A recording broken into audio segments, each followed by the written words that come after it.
Hello friends, welcome back to Amy Madras Cooking with Hemlata Vinod Kumar. எல்லாருக்கும் வணக்கம். இன்னைக்கு நம்ம சேனல்ல ரோட் சைடுல செய்யற சிக்கன் சால்னா எப்படி செய்யறதுன்னு பார்க்க போறோங்க. நல்லா சூப்பரா டேஸ்டியான சிக்கன் சால்னா எப்படி செய்யறதுன்னு பார்க்கலாம். நம்ம சேனல்ல புதுசா பார்க்கறவங்க இப்ப Subscribe பண்ணிக்கோங்க. நான் போடுற ஒரு வீடியோவும் உங்களுக்கு நோட்டிஃபிகேஷனா வரும். இப்போ சால்னா செய்யறதுக்கு ஃபர்ஸ்ட் நம்ம ஒரு மசாலா பேஸ்ட் அரைச்சுக்கலாம். இதுக்கு வந்து நான் ஒரு அரை மூடி தேங்காய் எடுத்துர்க்கேங்க. இந்த மாதிரி சின்ன சின்னதா கட் பண்ணி எடுத்துக்கோங்க. தேங்காய் வந்து இந்த மாதிரி எடுத்துக்கலாம், இல்லைனா வந்து தேங்காய் நீங்கள் துருவியும் எடுத்துக்கலாம். பாருங்கள், இந்த அளவுக்கு நான் எடுத்துருக்கேன். இப்போ இதில் ஒரு 10 முந்திரி பருப்பு நான் இதில் சேர்த்துக்கிறேன்.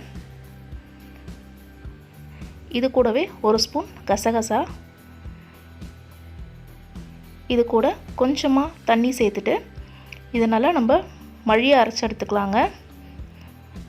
ரொம்ப திப்பியாக அரைக்கூடாது, நல்லா வந்து இந்த மாதிரி ஃபைன் பேஸ்ட்டாக அரைச்சி எடுத்துக்கோங்க.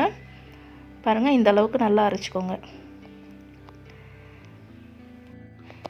இப்போ ஸ்டவ் ஆன் பண்ணிவிட்டு கடாய் வச்சிடலாம்.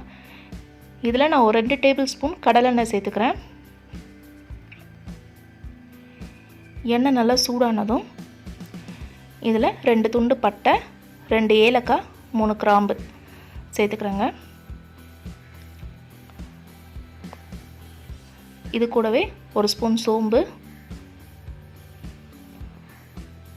இந்த அளவுக்கு கல்பாசி சேர்த்துக்கோங்க. சால்னாக்கு வந்து கல்பாசி சேர்த்திங்கன்னா ரொம்ப நல்லா வாசனையாக இருக்குங்க. நீங்கள் கல்பாசி வந்து இப்போ லாஸ்ட்டாக கூட நீங்கள் சால்னாலாம் செஞ்சுட்டு பேர் கூட நீங்கள் எண்ணெயில் கல்பாசி மட்டும் தாளிச்சிட்டு கூட நீங்கள் ஊற்றலாம், இல்லைனா இப்படியும் கூட நீங்கள் ஆட் பண்ணிக்கலாம். ஆனால் வந்து கல்பாசி சேர்த்திங்கன்னா சால்னாக்கு ரொம்ப நல்லாயிருக்கும்.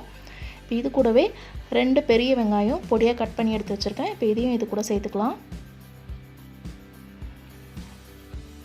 வெங்காயம் நல்லா வதங்கட்டும். இது கூடவே கொஞ்சமாக கருவேப்பிலை. பாருங்கள், வெங்காயம் நல்லா இந்த அளவுக்கு வதங்கின உடனே இதில் இஞ்சி பூண்டு பேஸ்ட்டு நான் ஒரு 2 ஸ்பூன் சேர்த்துக்கிறேன்.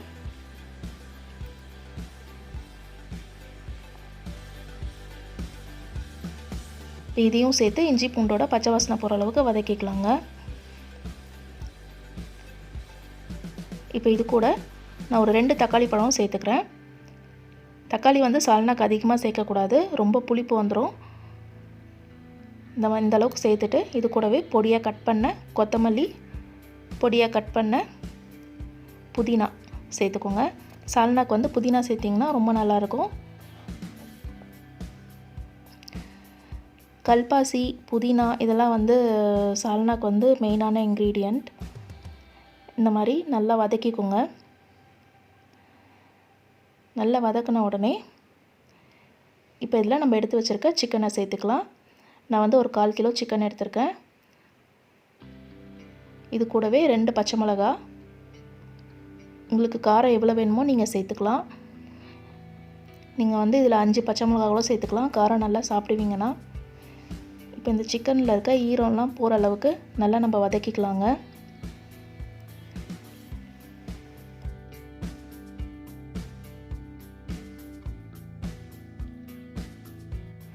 பாருங்கள், இந்த அளவுக்கு நல்லா வதக்கின உடனே இப்போ நம்ம வந்து மசாலாலாம் ஆட் பண்ணிடலாம்.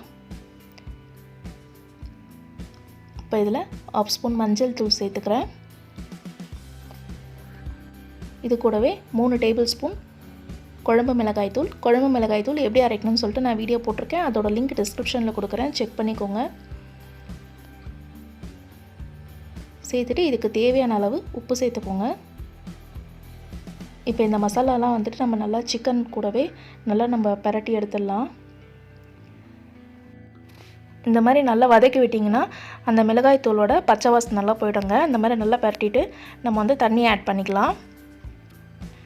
நீங்கள் தண்ணி ஆட் பண்ணிட்டு மிளகாய் தூள் போட்டிங்கன்னா மிளகாய் தூள் வந்து கட்டியாக ஆகிடும், பச்சை வாசனை போகிறதுக்கும் ரொம்ப லேட் ஆகும். அதனால் வந்து இந்த மசாலாலாம் இந்த மாதிரி நல்லா வதக்கிட்டு நம்ம தண்ணி ஆட் பண்ணால் கொஞ்சம் குயிக்காக ரெடி ஆகிடும்.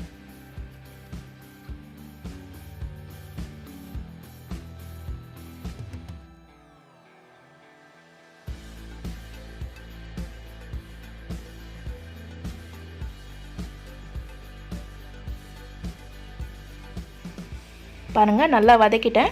இப்போ வந்து தண்ணி ஆட் பண்ணிக்கலாம். சால்னா வந்துட்டு தண்ணியாக தாங்க இருக்கும், அதனால் வந்து தண்ணி வந்து நீங்கள் எவ்வளோ வேணாலும் ஆட் பண்ணிக்கலாம். உங்களுக்கு எந்த அளவுக்கு சால்னா வேணுமோ அந்த அளவுக்கு நீங்கள் தண்ணி ஆட் பண்ணிக்கலாங்க.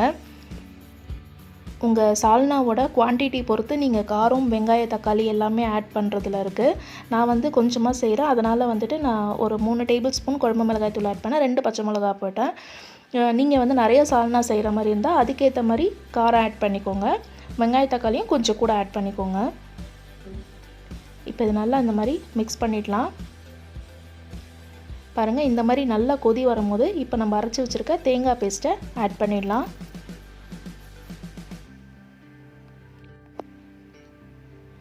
இந்த மிக்ஸியை அலசிட்டும் இந்த தண்ணி இதில் ஆட் பண்ணிக்கிறேன்.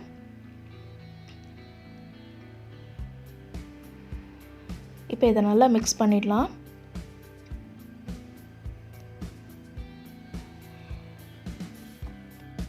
இந்த சால்னா வந்துட்டு பரோட்டாக்கு, சப்பாத்திக்கு, இட்லி, தோசை எல்லாத்துக்கூடவும் சாப்பாட்டு கூட சாப்பிட்லாங்க. ரொம்ப நல்லா டேஸ்ட்டாக இருக்கும். நீங்கள் கண்டிப்பாக ட்ரை பண்ணி பாருங்கள். இப்போது இது வந்து நல்லா கொதிக்கிட்டோம். நம்ம ஒரு 5 நிமிஷம் தட்டு போட்டு மூடி வச்சிடலாம்.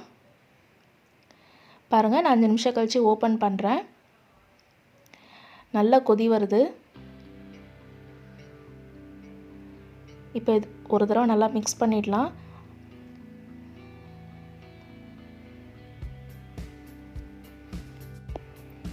இப்போ இதை வந்து நான் ஒரு 15 மினிட்ஸ் நான் வந்து லோ ஃப்ளேமில் வச்சுட்டு தட்டு போட்டு மூடி வைக்க போகிறேங்க.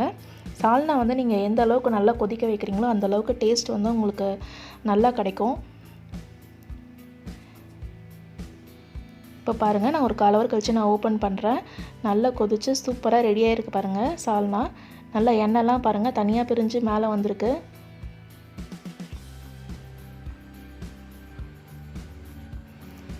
சால்னாவோட வாசனையே அவ்வளோ சூப்பராக இருந்தது. வீடே கம்மன்னு இருக்குங்க. பாருங்கள், சிக்கனும் நல்லா குக் ஆகிடுச்சு. இந்த சால்னா வந்துட்டு சிக்கன் இல்லாமையும் எப்படி செய்யணும்னு சொல்லிட்டு நான் வீடியோ போடுறேன். பாருங்கள், எவ்வளோ சூப்பராக நல்லா கம்மன்னு சால்னா ரெடி ஆகிடுச்சு. குழந்தைங்க சாப்பிட்ற மாதிரி இருந்தால் நான் போட்ட குவான்டிட்டியே நீங்கள் ஆட் பண்ணிக்கலாம். மிளகாய் தூள், பச்சை மிளகாலாம் வந்து நான் போடுற குவான்டிட்டியை நீங்கள் ஆட் பண்ணிக்கலாம். பெரியவங்க சாப்பிட்ற மாதிரி இருந்தால் இன்னும் காரம் நீங்கள் கூட சேர்த்துக்கலாங்க. பாருங்கள், இது நல்லா சூப்பரான சால்னா ரெடி ஆகிடுச்சு. இப்போ இதை வந்து நம்ம சர்வ் பண்ணிக்கலாம். பாருங்கள், நான் பரோட்டா கூட இப்போ சால்னா ஆட் பண்ணிக்கிறேன். யார் யாருக்கெல்லாம் பரோட்டா, சிக்கன் சால்னா பிடிக்கும்னு சொல்லிவிட்டு என் கமெண்ட் செக்ஷனில் கமெண்ட் பண்ணுங்கள். நீங்களும் இதே மாதிரியே செஞ்சு பாருங்கள். செஞ்சு பார்த்துட்டு எப்படி இருந்ததுன்னு எனக்கு கமெண்ட்டில் சொல்லுங்கள். இந்த வீடியோ உங்களுக்கு பிடிச்சிருந்ததுன்னா ஒரு லைக் ஒன்று கொடுங்க. நம்ம சேனலை சப்ஸ்கிரைப் பண்ணாதவங்க இப்போ சப்ஸ்கிரைப் பண்ணிக்கோங்க. சப்ஸ்கிரைப் பண்ணிவிட்டு பக்கத்தில் இருக்க நோட்டிஃபிகேஷன் பெல் பட்டன் அழுத்துனீங்கன்னா அதில் ஆல்னு கேட்கும். அதை ப்ரெஸ் பண்ணிங்கன்னா நான் போடுற ஒரு வீடியோவும் உங்களுக்கு நோட்டிஃபிகேஷனாக வரும். இந்த வீடியோ ரொம்ப பிடிச்சிருந்ததுன்னா உங்கள் ஃப்ரெண்ட்ஸ்க்கெலாம் ஷேர் பண்ணுங்கள். தேங்க்யூ. அடுத்த வீடியோவில் வாழை இலை பரோட்டா எப்படி செய்யறதுன்னு பார்க்கலாங்க.